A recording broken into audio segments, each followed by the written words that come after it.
સમાચારના માધ્યમથી મને જાણવા મળ્યું છે રાજુ કરપડાએ આમ આદમી પાર્ટીના તમામ પદ પરથી રાજીનામું આપી દીધું છે। ત્યારે મેં એમને સંપર્ક કરવાનો પ્રયાસ કર્યો પણ એમની સાથે સંપર્ક થયો નથી। હું જ્યાં સુધી રાજુભાઈને ઓળખું છું ત્યાં સુધી એ ખેડૂતોના મજબૂત નેતા છે। આમ આદમી પાર્ટીમાં રહીને ખેડૂતોના ન્યાય માટે અનેક લડતો એમણે લડી છે। એમાંની એક લડત બોટાદ કડદા પ્રથા નાબૂદ કરવા માટે એમણે હળદરમાં આંદોલન કર્યું। એ દરમિયાન એમને 100 દિવસથી પણ વધારે જેલમાં પણ રહેવું પડ્યું। ત્યારે આ ભાજપ સરકારની નીતિ રહી છે કોઈ પણ વિપક્ષના નેતાને ડરાવવાનું, ધમકાવવાનું, દબાવીને કઈ રીતના એમના તરફે લઈ જવું, કઈ રીતના આંદોલનને દબાવી દેવું, આંદોલનને તોડી દેવું, એ જ નીતિનો ઉપયોગ એમણે આ વખતે રાજુભાઈ કરપડા પર પણ કર્યો છે। જેના વશ થઈને રાજુભાઈ કરપડાએ રાજીનામું ધર્યું હશે એવું મને લાગી રહ્યું છે। જે પ્રકારે આમ આદમી પાર્ટીએ પૂરા ગુજરાતમાં ખેડૂતોની સાથે રહીને જે લડત આખી ઊભી કરી છે, લડત આજે પણ આમ આદમી પાર્ટી લડે છે અને આવનારા દિવસોમાં પણ લડવા માટે આમ આદમી પાર્ટી કટિબદ્ધ છે। ગુજરાતની જનતા માટે હર હંમેશ આમ આદમી પાર્ટીના કાર્યકર તરીકે અમે સૌ ગુજરાતની જનતાના ન્યાય માટે હર હંમેશ લડતા રહીશું।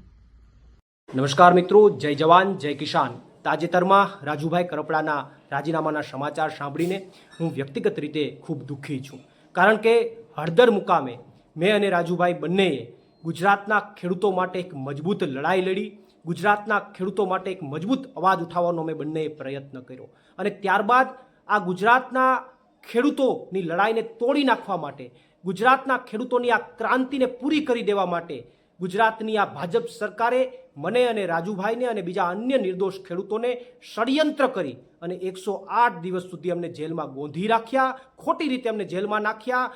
જેલમાં પણ આ ભાજપની સરકારે અમને યાતનાઓ આપવામાં કંઈ બાકી ન રાખ્યું, અમને હેરાન કરવામાં કંઈ બાકી ન રાખ્યા, અમારી ઉપર પ્રેશર બનાવવામાં પણ આ ભાજપની સરકારે કંઈ બાકી ન રાખ્યું અને એટલા માટે મને શંકા છે કે બીજેપીની આ પ્રેશર ટેકનિકના કારણે ક્યાંક અને ક્યાંક રાજુભાઈએ રાજીનામું આપ્યું હોય એવી મને શંકા છે। પરંતુ હજુ પણ અમારા પાર્ટીના તમામ નેતાઓ અને મારે પણ રાજુભાઈ કરપડા સાથે વાત થઈ નથી। અમે એમની સાથે જ્યારે વાત કરીશું ત્યારે અમને ચોક્કસથી યોગ્ય કારણ જાણવા મળશે અને જ્યારે યોગ્ય કારણ જાણવા મળશે ત્યારે ચોક્કસથી અમે ગુજરાતની જનતા સામે એ યોગ્ય કારણ મૂકીશું।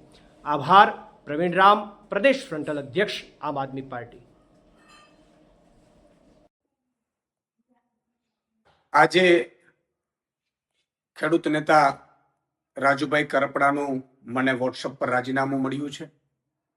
મારે વાત થઈ નથી, પરંતુ એટલું ચોક્કસ કહીશ કે રાજુ કરપડાએ હળદરથી લઈ અને જે મુદ્દાઓ ખેડૂતોને ઉઠાવ્યા, હળદરમાં એક ખેડૂતોને ઉમ્મીદ પણ જાગી। રાજુ કરપડા, પ્રવીણ રામ અને 86 જેટલા લોકો ઉપર ભાજપે અત્યાચાર કર્યો, ભાજપે ખોટા કેસો કર્યા, ભાજપે ડરાવવાની કોશિશ કરી, ભાજપે ખેડૂતો ઉપર પણ માર માર્યો અને ત્યાર પછી પણ આ ખેડૂતોમાં અને ખેડૂત નેતાઓમાં જોમ અને જુસ્સો રહ્યો।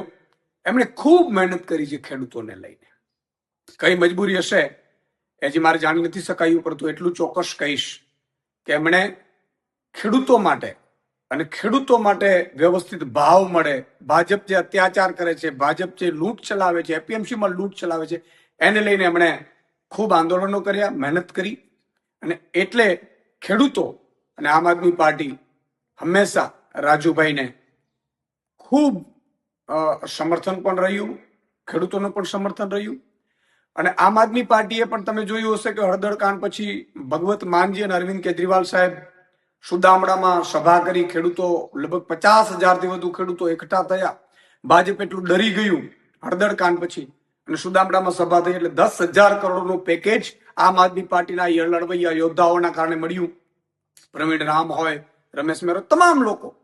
અને એનાથી પણ આગળ જતા આમ આદમી પાર્ટીએ તમામ જિલ્લાઓ મતલબ ઝોનમાં 7 થી 9 ઝોન અમે લગભગ કિસાન મહાપંચાયતો કરી, જેમાં પણ ખેડૂતો ખૂબ ઉપસ્થિત રહ્યા, ખેડૂતોએ ખૂબ સમર્થન કર્યું અને આ નેતાઓ અને ખેડૂતોના સમર્થનમાં અમે સાઇન કેમ્પેન ચલાવ્યું અને 13,000 ગામોમાં નાની મોટી મિટિંગો કરી, ખેડૂત પંચાયત કરી, ન્યાય પંચાયત અને લગભગ 80,000થી વધુ ખેડૂતોના આપણે સાઇન કેમ્પેન લઈ અને સમર્થન મેળવ્યું અને એ અમારું ડેલિગેશન એ ત્યાં ગયું, મુખ્યમંત્રીશ્રીને માનનીયને મળ્યા પણ એટલું ચોક્કસ કહેશું કે ખેડૂતોને આમ આદમી પાર્ટીને એના લીડરો ઉપર ખૂબ ઉમ્મીદ છે. અમે ખૂબ સંઘર્ષમાંથી ઊભા થયેલા છીએ. ભાજપ હંમેશા કોશિશ એવી કરતી હોય છે કે લીડરો તૂટી જાય, લીડરોને સામ દામ દંડ ભેદ કરીને હેરાન કરવાની કોશિશ કરવામાં આવે. રાજુભાઈ સાથે શું થયું મને હજી ખબર નથી, મારી વાત નથી થઈ. એટલે હમણાં 2 દિવસ પહેલા જ મારા ઘરે કાર્યક્રમમાં આવ્યા હતા. મેં લગભગ તમામ ખેડૂતો અને ખેડૂત નેતાઓનું અહીંયા 10-12 હજાર લોકોની વચ્ચે સન્માન પણ કર્યું હતું. યોદ્ધાઓનું, ખેડૂતો પણ ઉપસ્થિત રહ્યા હતા અને ખેડૂતોને પણ ખૂબ મોટી ઉમ્મીદ છે આમ આદમી પાર્ટીને એના નેતાઓ ઉપર, એના સંઘર્ષ ઉપર. એટલે કોઈ મજબૂરી રહી ખબર નથી, પરંતુ ભાજપ હંમેશા કોશિશ આવું કરતું રહ્યું છે.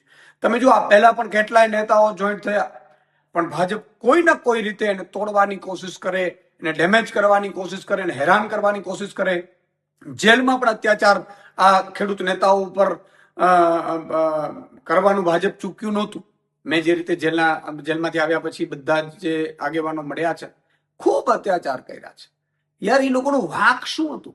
અને હજી પણ કેસોના દબાણો આન તેન, એટલે મને લાગે છે કે ભાજપ છે એ કોશિશો આવી કરતી રહેશે, પરંતુ આમ આદમી પાર્ટીને એનો એક એક નેતા અને એક એક સંઘર્ષશીલ ખેડૂત એ હંમેશા પોતાના સત્ય માટે લડતો રહેશે. રાજુભાઈ સાથે મારી વાત થઈ નથી, પરંતુ એટલું ચોક્કસ કહીશ કે મજબૂત નેતા છે, ખૂબ મહેનત કરી છે, સંઘર્ષ કર્યો છે અને લોકો માટે લડ્યા છે. જય જવાન, જય કિસાન.